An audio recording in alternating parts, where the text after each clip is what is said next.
guys, as we are now moving on to game number 3. 1-1 apiece here, Apollo, and this is getting heated. This is getting heated. This is getting good. Both of these players playing at a very high level. GSL players, Code A versus Code S. PartinG versus Dream in the second semi-final of the Intel Extreme Masters. Let's get it on. Let's indeed. So spawning up to the top right-hand corner here as our red Terran. After tying up the series, his opponent did even. Ladies and gentlemen of Poland, give it up for MVP Dream!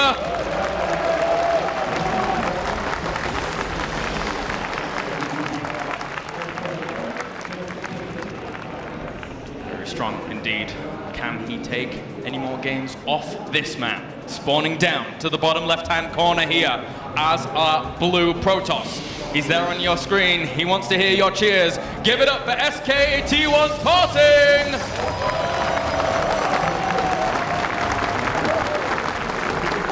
Dream's best matchup is absolutely Terran versus Protoss. He's shown that for a very long time within the GSL, was one of the youngest GSL members to date when he first joined. He was 14 years of age when he joined the GSL and was actually a participant within Code A. That is so incredibly young. We talked about him playing in the MLG Arena at 15. He's now on a massive stage in front of 10,000 people here in Poland, fighting for a finalist spot here at the Intel Extreme Masters. It's going to be a definitely hard series for him, and once again he has opened up, hiding information away from PartinG.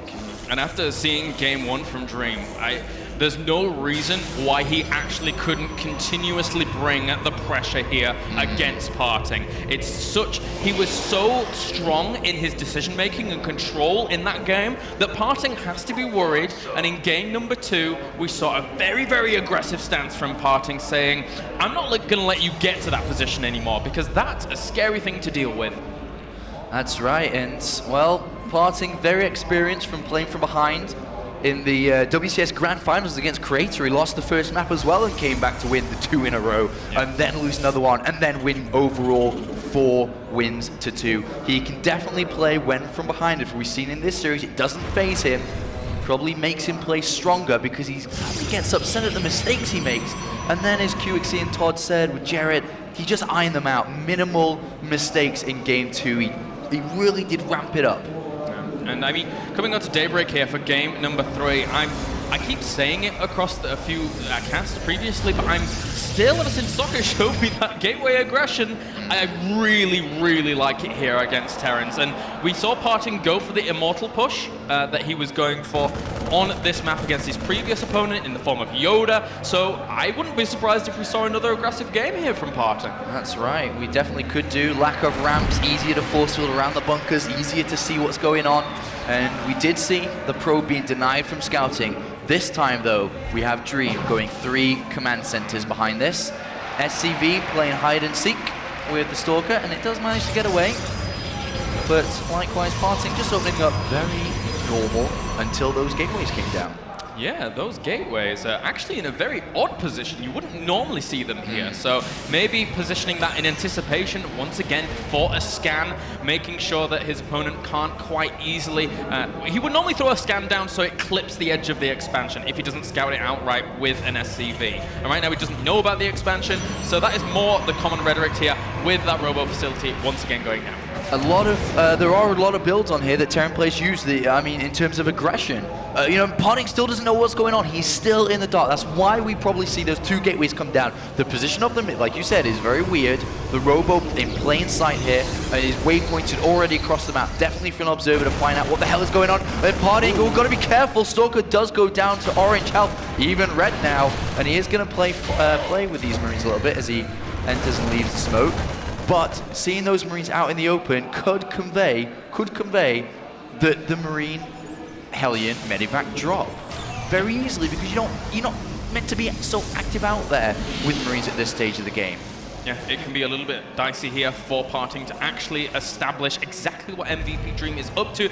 That's what that Observer spot, that's going to get across the map in a little bit of time, and that's going to spot this factory timing as well as these potential gas geysers, unless, of course, Dream has taken those extra precautions in timings, like we saw on Ohana, when he knew when the Observer was going to come in, and see if he can actually track that down once again. And you can notice that all 4 gases have been taken by Dream. This is because he went 3 command centers so early on. He's saturating the bases a lot faster than you would do usually. So, if, for example, if you're comparing your build and like, well, why does he take the gas all so fast? Because he's about to spend it really fast because he has so much income when it comes to minerals, and he does have the engineering bay on the way shortly. But look at the style we're seeing from PartinG here.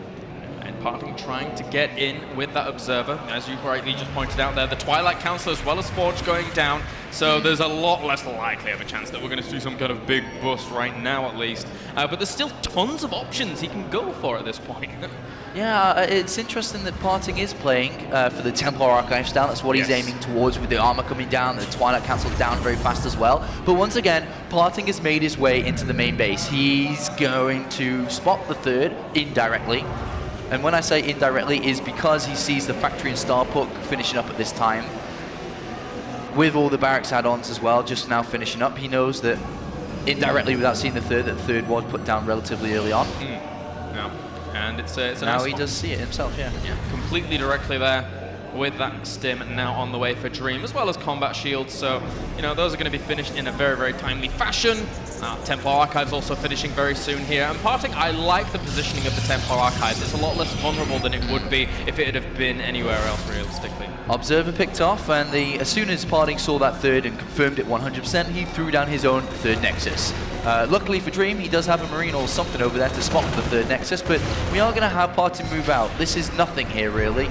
I'm not sure really what he's looking to do. Put a bit of pressure on, fake it out, use a scan to figure out what's going on. Of course, that's a mule that's not now being used, and PartinG just being active on the map. Looks like another Observer did die, and PartinG, he's always got the escape option of force fields as long as he doesn't mess them up. I think the fact that he's killed off this many Observers already gives him a little bit of an indication as to what's actually going on back at home for his opponent. You know, he now knows that, oh, well, you've produced two Observers that I've actually killed off. You can't have been producing that many units from your robo facility.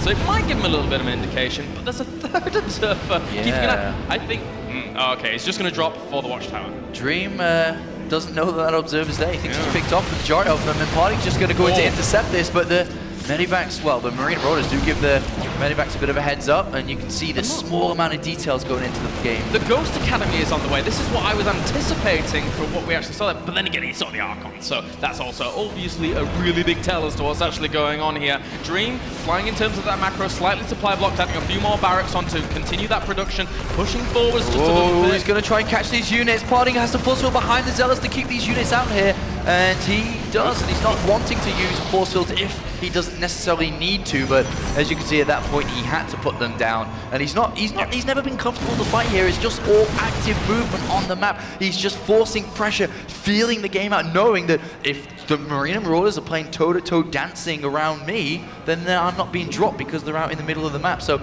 just key active movement and control of the game, what we're seeing from PartinG here.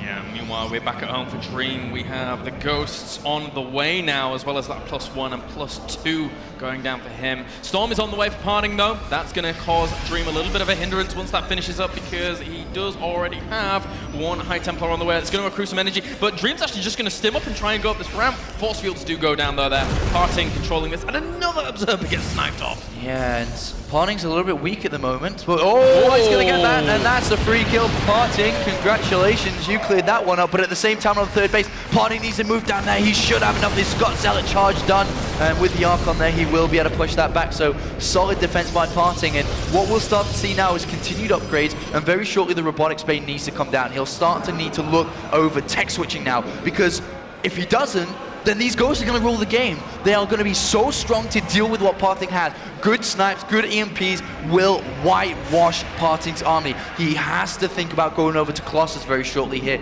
once he's ramped up his gateway production and started those upgrades. Too true. Diversifying your tech in PartinG's shoes right now is absolutely crucial as that cloak finishes up. For the Ghosts, we now have that 2-2 propelled on the way here for both players, and PartinG just trying to cover every single location he possibly can do, whilst Dream continually poses the threat on his side of the map. Dream wants to keep it on his opponent's side of the map so he can constantly keep PartinG back and make sure he's not taking any more advantages. Another observer sniped, and it's so difficult to see them when they're not moving. It's just he knows that's where they should be placed, and he can obviously look for it. Storms and feedbacks are available. Gets the Ghost down low. He knows it's at what's the strongest there is obviously the Ghost and the EMPs, and he does bring them down. Well, exactly. There's no more EMPs left in this army. For now, he's actually forced to take this engagement. Without that, force field goes down. That's going to work against the Zealots. He needs to pull back here whilst Dream establishes an alright position at the bottom of that ramp. Getting a little bit nervous here for PartinG as 2 observers go down, and third one, or not a third, probably the 10th one started in the production here. Only gateways coming down. There's the robotic space switch coming in finally for PartinG.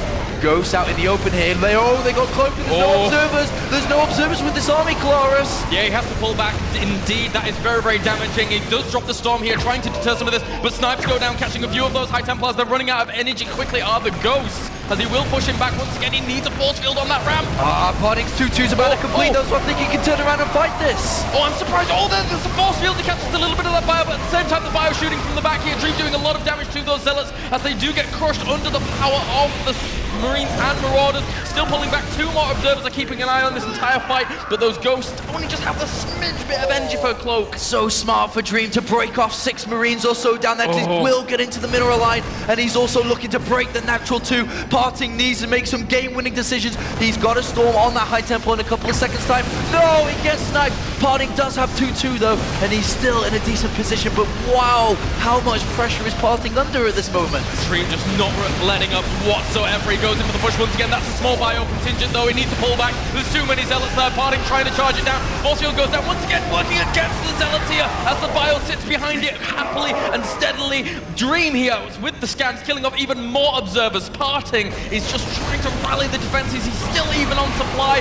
but he keeps attacking into this choke. Neither of them are upgrading right now. Neither of them are switching tech. Now PartinG has some breathing room. It will calm down for a moment now. PartinG gets Thermal Lance, he gets Colossus. He needs to start 3-3 in a couple of moments' time. Likewise does Dream. He needs 3-3 of his own. He's currently sitting at 2-2. He has a 4th base down. PartinG put in the 4th down as well. This game is at a decent level, ladies and gentlemen. Decent is definitely an understatement. So many Ghosts here. If PartinG slips up 1 iota in his movement here, Dream shall punish that with crucifying EMPs to really, really limit exactly what PartinG can do in this engagement. He needs the Archons there to be able to tank some of this damage, and all of those Zealots get shredded up by those Ghosts, especially with this now 3-3 on the way. And that 4th's going to go back in. Probably I suggest Dream to start moving back to his main base now as Colossus come out. He needs to start thinking about additional starports, getting the Vikings in the game. He scans, he sees no Colossus though, so he's not going to go back yet until the Colossus come into the game, and this could be a very difficult position. Thermal Lance is not ready yet. Oh, that Colossus is going to be pretty vulnerable here. The Ghosts actually, are they going to be able to cloak up? They do. There's only 1 observer on the map. Where is it? Is it in this army? No, it's not. The Ghosts are able to push this back for now. Storms go down, trying to force Dream back here, and he will be able to clean up a lot of this power fast. A lot of Zealots actually warping in as well. The Ghosts going down, but still the cloak just too much for it. PartinG is down in supply, but the Colossus is the hero at the moment. But there's no observer. The Ghosts are doing so much. A fantastic Storm. And now still pushing forward here. All that rallied bio helping out a lot here. The Ghosts are now under assault. 1 or 2 of them did uncloak. The cloak's running out on them as well. So much pressure. PartinG down 50 supply. Dream constantly pushing it. A mistake with the Colossus. A mistake. It's on the wrong side of PartinG is crumbling. GG! Dream displaying absolutely amazing play here against PartinG. He's in his face every second. He's not leaving him alone. He's trying to drop. He's there moving around. The Ghosts are there. And meanwhile, 3-3 being upgraded, 4th base being taken, production being made. Both of these players playing so fast, so crisp, so clean. Polo, I have got chills right now. That aggression there by Dream, constantly relentless, not letting PartinG breathe at all. And with that kind of aggression, you can't help but just feel so constricted as PartinG, the Protoss player. I completely agree. PartinG is feeling so constricted. That's a great way to describe it. Dream is all over him in that game, or was all over him. And well, PartinG has a difficult task now. He has to win the next 2 games in a row. He's down 1 win to 2 losses of Dream, and Dream is playing the best we've seen him in a very long time here. Yes, he is. Let's send it over to the analysis desk, guys, and see especially what QXE and Todd have to say about this game. We should MVP Dream showing us a masterful understanding of TVP, and once again taking a game from PartinG, going up 2-1 in the series and being 1 game away from moving on to the finals to face First. Very exciting game. Loved the last engagement that seemed to go on for hours. Of course it didn't, I'm exaggerating, but I loved it. Love to hear your analysis. Often, a lot of the innovation we see comes in new build orders, and not so much how people play the mid and late game. This game was especially notable in how Dream used Cloak on his Ghost to just continuously put his army in a position where it could not be killed. It was very effective at those Cloak Ghosts were dealing a lot of damage to the Zealots. And also when you have Cloak Ghosts in your army, as a Protoss player, it's very hard to look at it and be like, can I defeat this? Because when the Ghosts aren't moving, it's very hard to count how many there actually are. Sorry, do you want to? Yeah, I think I've already explained how I feel it's really hard to face a 3 command center build if you don't punish or at least do some damage to it. And it is not only about the economy, it is also about the information. Dream was able to deny the information. I think he sniped like 15 observers with scans every single time. And PartinG, he has to play blind. If you play blind in StarCraft, it's not going to go well for you. So that was a big problem for him this game. Well, it's really difficult to keep those observers alive. I mean, the scan range is very large. They have to get close enough to see the ghosts, and that puts them in scan range and snipe range, right? Yeah. So if we go into the replay in just a second here, this is a really good example of how, just one of many examples of where Dream denies PartinG scouting. Look at Dream, he already has his Marines in position here. These Marines are very likely, yes, if there's a Warp Prism, they can defend that, but more importantly, if there's an observer, it's not able to fly directly into the base. As much as possible, he wants to keep the observer away from the 3rd command center. If PartinG sees the 3rd command center, that's all he actually needs to see. If you just told PartinG, hey, he has the 3rd command center, boom, that's it. He doesn't need to see anything else. And so he's constantly moving his Marines around. He even floats the CC away so that the observer never sees it. And it's funny how the Marines were like spread out and the observers kept on being scared of them. Like imagine if there was a straight line from top to bottom of Marines. Like how could have PartinG gotten it? It would have been very difficult. And even now, PartinG's going around, trying to find an opening. Finally sees this 3rd command center. But if we, from the time the observer was here to this point in time, this is almost a minute longer than PartinG wanted for seeing that 3rd command center. And so that was really good by Dream to do that. Yeah, and PartinG, I feel like he had already decided what he was going to go for this game. What is best at Templars. PartinG is, like I said before, the best Stormer, and in this game he really tried to completely outplay Dream with those Storms. But you know what, Dream, he just proved to me that he can beat PartinG in a best of 5, and right now I kind of feel like he might just take it. Yeah. Just because the way he used this Ghost, he kept on attacking everywhere. There was so much multitask actually. I had a hard time following the game. Like I was looking everywhere. There was Marines killing Templars in one spot. There was a big fight happening somewhere else. He was dropping somewhere else. Then he went for the force of PartinG immediately. I was actually surprised that Dream tried to finish the game at the 3rd game, at the 3rd base of PartinG at the end, because he could have just basically never let PartinG take a force. Since he had already his own force, he didn't have to attack into storms. That's the best way to have someone come back. Remember the games that we saw earlier. So I was a bit surprised, but in the end, he managed to finish it. So very well done here by Dream. Yeah, for sure. Real quick, before we go into the next game, I just want to look at this last battle. This is really one of the best examples of how you can use Cloak Ghosts in this matchup. Notice he takes the Cloak, moves it up front. He moves them up front partly to keep the High Templar away, and partly just to get in the way. It interrupts the Zealot pathing when you have these Cloak units. The Zealots aren't able to run straight in, and also PartinG, maybe he's not looking right away, maybe he's just unsure, but he doesn't know if he can actually take this army because he's not sure how many Cloak Ghosts there are. Really great play by Dream there. I'm very excited to see what he can do in this next game. Yeah, and as that battle continued, actually, you saw PartinG was 20 supply down there. The battle went on a while. PartinG came out on even supply, actually, for a while. They're fighting around that choke. Yep. Was really impressed with his micro. Very uber, but so does Dream. 2 games to 1. He's on the verge. It is time for Entomb Valley. It is. Well, I'm not sure what do you, I don't know. I don't know what we're going to see from Dream or PartinG. PartinG, a player who is very rarely on the ropes, defeating players in sweeping fashion almost all the time. Very curious to see what he does down 1-2 in this best of 5. PartinG, yeah. Yeah. I predicted a 3 command center from Dream. And PartinG, if I was him, I would maybe try to take a quick third here, but the safest build as possible. Try to go into Templars. Just do the same as last game, pretty much, but a lot better. all right. Well, the players are in the game. The casters are ready. We're ready. Can Dream take out PartinG and go to the finals? We're about to find out.